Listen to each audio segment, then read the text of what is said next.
What is up, guys? Thank you all for joining me here on the Casual Wrestling channel. This is your Smackdown reaction show for Friday, January 31st in the year of 2025. I am your host, the voice of the voiceless fans, public enemy number one of the IWC, the notorious Nerdy D, coming to you here from Casual Media Studios in the great state of Texas. If you aren't already a member of our amazing community, it is time to become one right now by joining the Casual Wrestling Discord or by joining up with the Casual Wrestling faction and jumping into the comments here on YouTube. Let me know who you are and where you are from, and if you are a proud member of the Casual Wrestling community.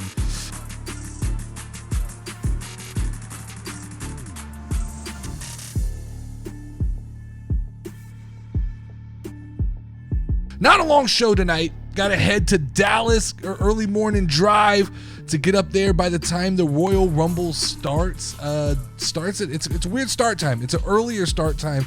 So the doors of the Cosm open at around 2:30.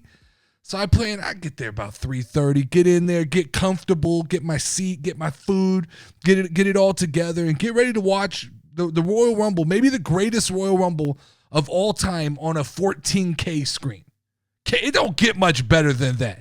It is worth the 5-hour drive, knowing that the final destination is the Cosm with a 14K interactive screen. And that's not it. It's also got like these crazy like other viewing experiences inside the building. I'll update the content all weekend and let you guys know what that's actually like. But let's take a little time. Let's talk about Smackdown. And if I haven't said this before, I'm going to say it 1,000 more times probably. Smackdown does not have the roster to support 3 hours of wrestling. Allow me to say that again. Friday Night Smackdown, Triple H, does not have the roster to support 3 hours of professional wrestling. That was a bad night for the Blue brand. And we all get an off night. Don't get me wrong. Like, everyone can't be a home run. But this was an off night. And maybe I'll pardon it a little bit. I think go home shows are never great when they're the night before the premium live event. Go home shows, especially before something like the Royal Rumble, can be a tough show to put together because you can't really start a bunch of new stories. You know, you've got the Royal Rumble is this kind of ambiguous thing that everybody's intertwining in one night, so you can't get real specific. So I suppose maybe Triple H did the best with what he could do tonight on SmackDown. But I think one of the bigger problems is on Monday, I kind of praised and ran down this list of the amazing talent on Monday Night Raw and how many just in the men's division world champion contenders there actually are. When I look at Friday Night Smackdown, I see 6 names, and they're not all world title contenders. These are just 6 viable names that I look forward to seeing every Friday. That's Tiffany Stratton, that's Kevin Owens, that's Cody Rhodes, it's now Damian Priest, it's Jacob Fatu, and it's LA Knight. And that's it. Those are your viable stars on the Blue brand. I really think like this transfer window, I'm hoping coming out of Royal Rumble that Triple H has some plans to at least balance the brands a little bit. I understand Monday Night Raw, Netflix, that's the A show. That's the big times now. But I think we're going to have to balance this a little bit because Fridays are going to be hard to sit through. If I have to sit through, and I'm going to break down these matches in a minute, if I have to sit through matches like this on every Friday, there will be a lot of griping. There will be this will go back to being a lot of negative content on Friday Night Smackdown. And the problem is, what we got tonight was a bunch of bullshit throwaway matches. Like that's what, and I don't expect just to be blown out of the water the night before the Royal Rumble, but it felt like Triple H had done all of the setting up he needed to do for the Royal Rumble. He's ready to go. Triple H, I think, would have preferred just not even do a SmackDown tonight. But I think he got to Friday and he goes, we got 3 hours. We've got to fill this. Who's available? Who's available in the back that we can spare for tonight and try to get through 3 hours of wrestling. The match between Jimmy Uso and Carmelo Hayes, that's good. It was good. Real early in the show for that to be maybe the best wrestling match of the night, the most entertaining wrestling match of the night, very early in the show. But I thought that's good. That story continues to be what it was. I mean, look, Jimmy Uso's not a world breaker. I 100% walk back my statement that I said at one point that Jimmy Uso is better than Jey Uso. I no longer believe that statement to be true. I think Jimmy Uso is better comedically. I think he's better in a group situation, but on his own, Jimmy Uso's not as interesting as I once thought he was. And I don't know that they've taken the leash off of Carmelo Hayes yet enough for him to be interesting enough. So Jimmy versus Melo, to me, on paper, not really that exciting of a match, but when you put it against everything else we saw tonight, to me, one of my favorite moments of SmackDown. Thought the United States title match was fine. Like, it continues Chelsea Green's story, which continues to be a bright spot in wrestling storytelling. Like, a DQ loss for Chelsea Green doesn't hurt her character. It furthers this situation with Mia Yim. It's probably, Mia Yim is now running this kind of hardcore character. We are now probably setting up for some form of no DQ United States Championship match later on SmackDown or possibly at Elimination Chamber. So that really, those two matches didn't affect me. What really shut my gears down, and I'm starting to see a pattern here, and I think SmackDown might be Triple H's attempt to appeal to the IWC, because I have zero interest, guys. I have absolutely zero interest in the SmackDown tag team division. As long as the Street Profits are not present, this division to me just looks like an IWC's dream, right? DIY are good. I mean, they're fine. Johnny Gargano's fine. He's an IWC guy. I've always kind of liked Tommaso Ciampa, but I don't think this version of him, this kind of grumpy old man version of Tommaso Ciampa, is the best version of him.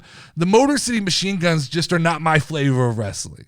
You guys tried to convince me when they came in. Oh no, give them a chance, Nerdy D. They may grow on you. No.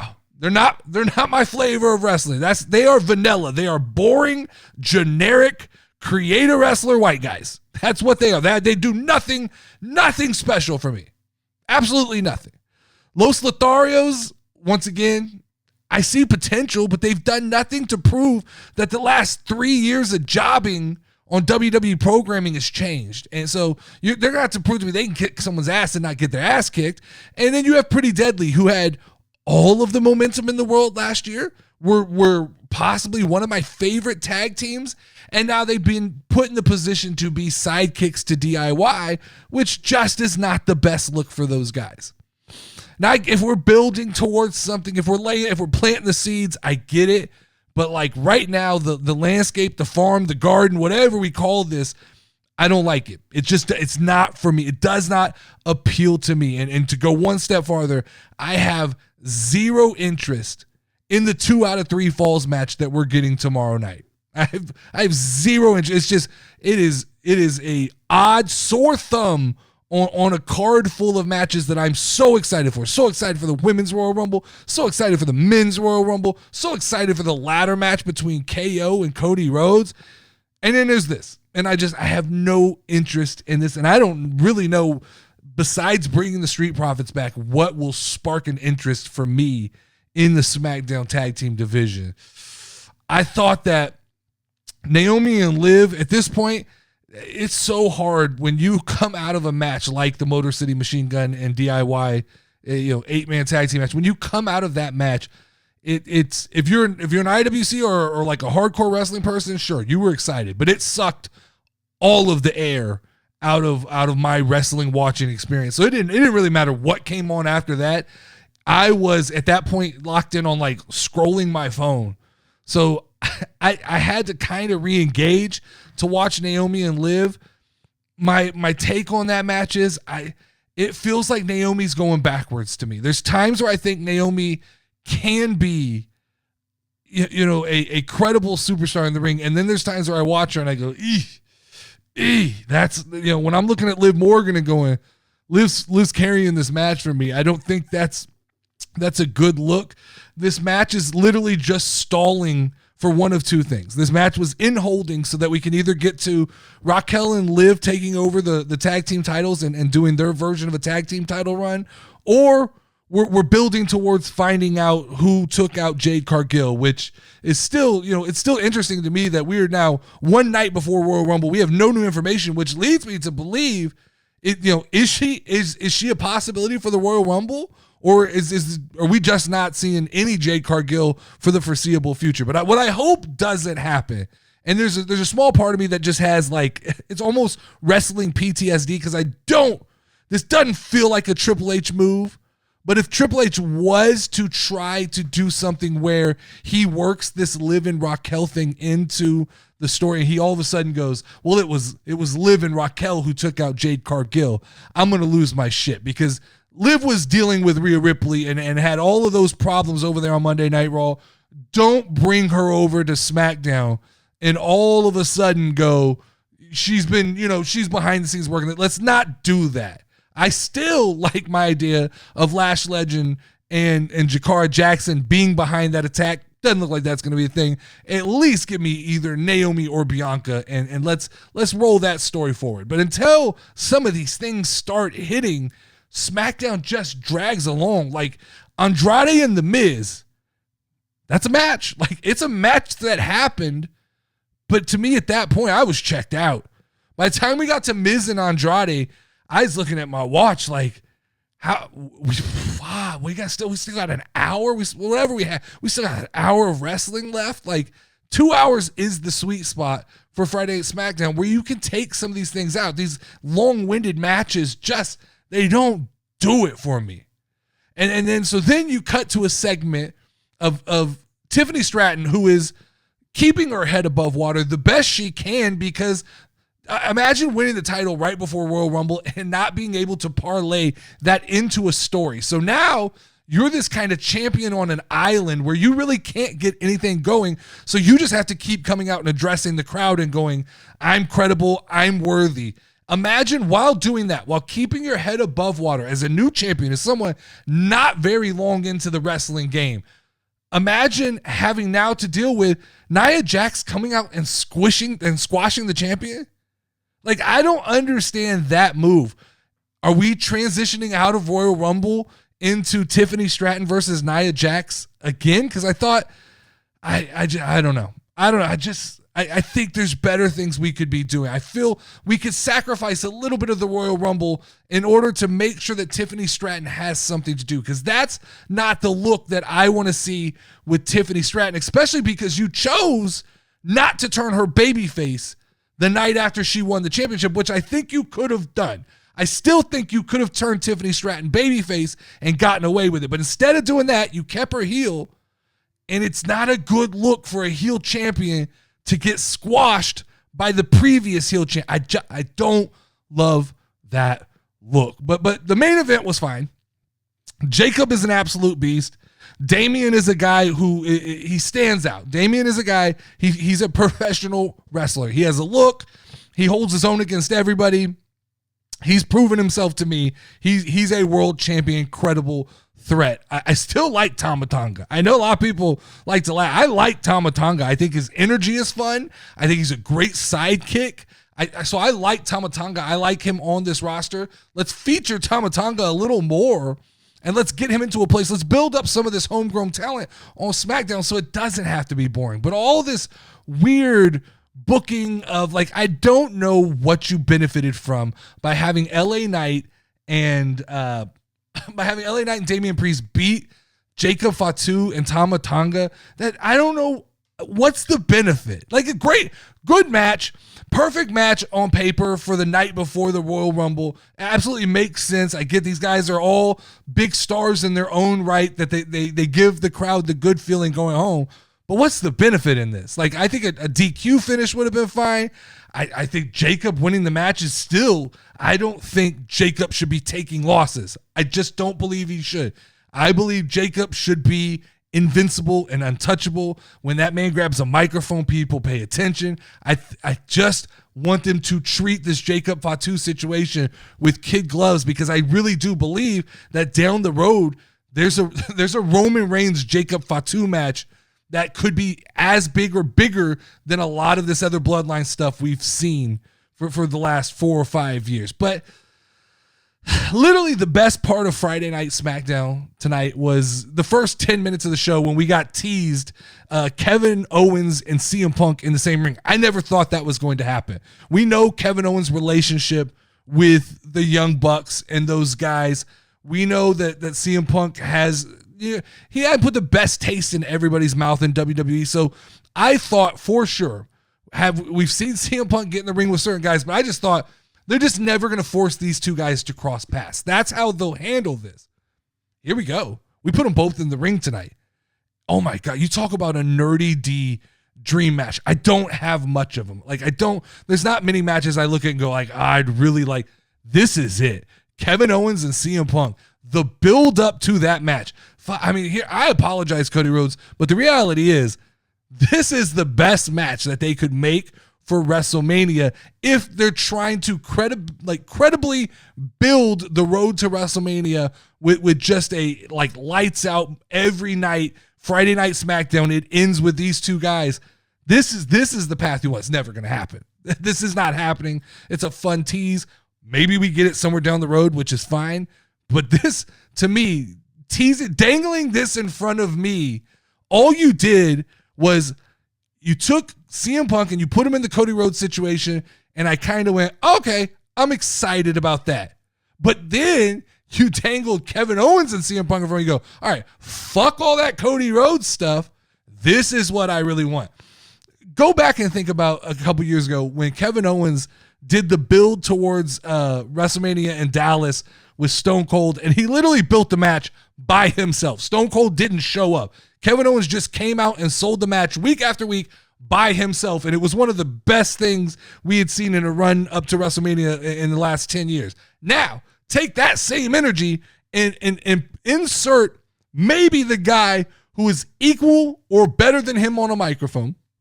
Take the guy who understands wrestling psychology and storytelling, and you pair that guy with Kevin Owens, and you can't tell me that's not going to be the most epic build in WrestleMania history. So good job, WWE. You teased me with something you're probably not going to give me, and now I'm more excited about that than I am what you're probably actually going to give me. But like I said, I'll give SmackDown a pass this week. Night before a premium live event, especially Royal Rumble, we're going to say that's a tough thing to do. It's a tough night to book because you can't start or you can't lay into any real big stories too hard because all these guys have to see each other in the Royal Rumble tomorrow night. Having said that, though, the leash is short. The leash is definitely short. We're going to have to figure out how to do 3 hours without bullshit every week. We're going to have to bring some people over. We're going to have to bring even if some guys have to pull double duty, we got to get a little bit of momentum here on SmackDown because I can't rattle all. Every Friday can't be this. It just can't be this. But let's drop a couple Royal Rumble predictions before we get out of here early tonight. These are officially what I put on Snuggles, who is a valued member of the casual wrestling community. These are the predictions I put on Snuggles Royal Rumble Challenge. Once again, shout out to Snuggles. Because for years now, he's been holding us down with this amazing Royal Rumble prediction. He's been rolling with me. He's OG casual wrestling. Snuggles is OG because I think the first one that I participated in, the first Royal Rumble challenge with Snuggles that I participated in, I don't think there was a Discord. There wasn't really a community. We were a YouTube show, and there was a group of people who I knew were commenting and following, but we hadn't really come together as a community yet. So shout out to him. He's been doing this now a couple years, 3 or 4 years. He's been doing this thing, I think, for a long time. But our involvement as the casual wrestling community kind of joining in his thing has been for the last 3 or 4 years. I think I've won 2. I believe I've won 2 of these challenges. So I'm trying to win 3. So let's drop these predictions. While we're throwing shout outs, let's shout out Wavy D. Because Wavy D's been holding it down on Thursday nights, casual wrestling community game nights in the Discord. If you're not part of that, you're missing out. Those have been absolutely some of the most fun I've had, where we just kind of shoot the shit. We just hang out. We don't really know what we're going to do. We go into the night. Wavy D's had these fun games that he's put together. He put together a WWE code names. I think it's called Code Names game. That was super fun. He's had a couple challenges like naming champions and things like that. So shout out to Wavy D for doing that. Shout out to everybody in the casual wrestling community, because you guys make this shit fun. Like, it's fun. If you're not in the Discord and you have the capability to be in the Discord, join the Discord. I understand that Discord gets a bad rap, but I can promise you, I've been in other Discords that are weird to be in. This is more like a friend group. I would explain it as. That's what it is. You see a lot of people come and go because of that reason, because they're not getting the typical Discord experience. But ours is more. I equate it to like, it's like a text chat between friends that has some loose wrestling to bring us together. But okay, get off of that. Let's go. Royal Rumble predictions 2025 Men's Royal Rumble, Indianapolis, Indiana. I have Jey Uso winning the Royal Rumble. That, woo! Everybody's going to jump on me for that one, right? I want to be different. I don't want the same answer as everybody else on this one. I know the favorite, the big prediction this year is CM Punk. It feels like he's too in our face. It feels like that's too predictable. So I'm not going the CM Punk route, and I'm definitely not going the John Cena route, which is the other direction people seem to be going. I'm going to take a left turn. I'm going to get off the highway early, and I'm going to go Jey Uso winning the Men's Royal Rumble and challenging Gunther. And I think that WWE likes the optics. They like the celebrity involvement that Jey Uso's brought to the company. Once again, we're going to have 60,000 people in Indianapolis. What a better way to end the night than with Jey Uso doing the yeet and everybody in that arena doing it with him. Pat McAfee, the entire crowd. That, to me, that visual's pretty. And so then you can just have another repeat of that at WrestleMania. Those visuals, WWE likes those visuals. So give me Jey Uso winning the Men's Royal Rumble. On the women's side, I'm going to be a little more boring. I'm going to stay in line because I think this is the logical answer. I'm going to go Charlotte Flair. Charlotte Flair winning the Women's Royal Rumble because it just makes the most sense to me. It does. Wavy D tried to convince me on the other side of Io Sky. I just don't love that. I don't love it. I know there's a contingency of fans that really get behind Io, but I don't think for the masses, Io Sky winning the Royal Rumble, I think there'll be a lot of looking around. A lot of like, what, who? I think if Charlotte wins, especially being gone, I think the energy will be up a little bit. I have Liv Morgan as like a third choice, just hedging my bet because I still think there's a long shot opportunity that Liv Morgan, because she's come so close, sneaks up and wins the Royal Rumble. A couple of the biggest surprises I have on for the night is I have Omos returning. I do believe Omos is coming back. I think that I don't think it's anything other than just a Rumble appearance for Omos. I think that's going to kind of be what happens with Omos for the foreseeable future. I have Matt Cardona. I believe I put this on my list before the rumors started coming out, but now I'm starting to see a lot of dirt sheets reporting that he's in the building. Now he could be in the building to support his wife, Chelsea Green, but I believe this feels like a great place for Matt Cardona to return. I have Nikki Bella returning tomorrow night. I still am holding out hope that we get Chelsea Green versus Nikki Bella, so I think this is a good spot for her to return. And my long shot of long shots, after seeing Pat McAfee, I feel a little bit more convinced. If you didn't watch Pat McAfee interview CM Punk, go check that out, because this put a little fire to my flame here, and that is I have AJ Lee returning tomorrow night. I think there's a chance she comes back. I truly do believe that there's a chance she comes back tomorrow night. Most eliminations, I went Bianca Belair and Drew McIntyre. Those just feel safe. I don't think they probably won't be, and I don't normally get that one right, but those feel safe. And I put CM Punk and Bianca Belair as the longest participants. I'm feeling a little more comfortable about the Bianca Belair one, because when they do the little numbers rundown, they're really hyping up this idea that Bianca is one of the like longest participants of the Royal Rumble. So I feel like they're going to try and add to that number, and that's a stat they're going to want to promote year after year.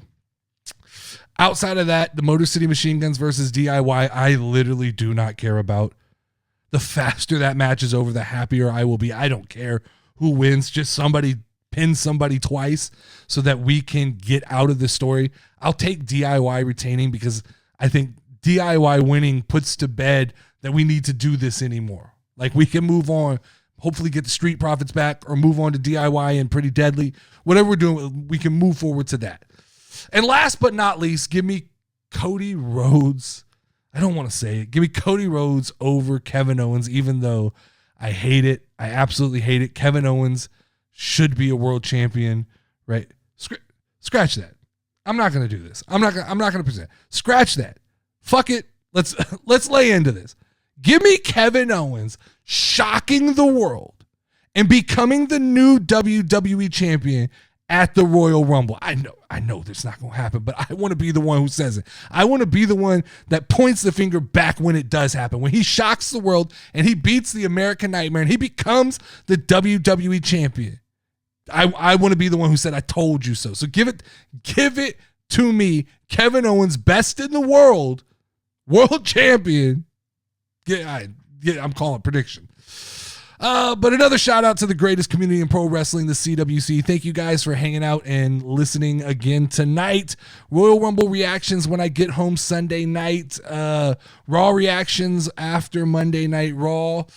And more casual wrestling content all week. Trying to drop like one video a night all week. That's the goal moving forward, is not a singular podcast, but different content. And if anybody has any ideas of things they want to collaborate with, just hit me up in the Discord or hit me up on TikTok, hit me up on Instagram, hit me up anywhere. Let me know what you got in mind. We can talk about it, figure it out. Me and Wavy D are doing the Wavy Mania Road to WrestleMania prediction show, which is super fun. If you haven't watched that video, go check that video out as well. I'll link it at the end of this video. But that is a series where Wavy D predicted every match for WrestleMania last week, and then moving forward, we will make corrections to all those matches. So that's a cool show. But like I said, if you have any ideas you want to collaborate on, let me know. As always, stay casual, guys. Hit me up in the Discord. I am out of here.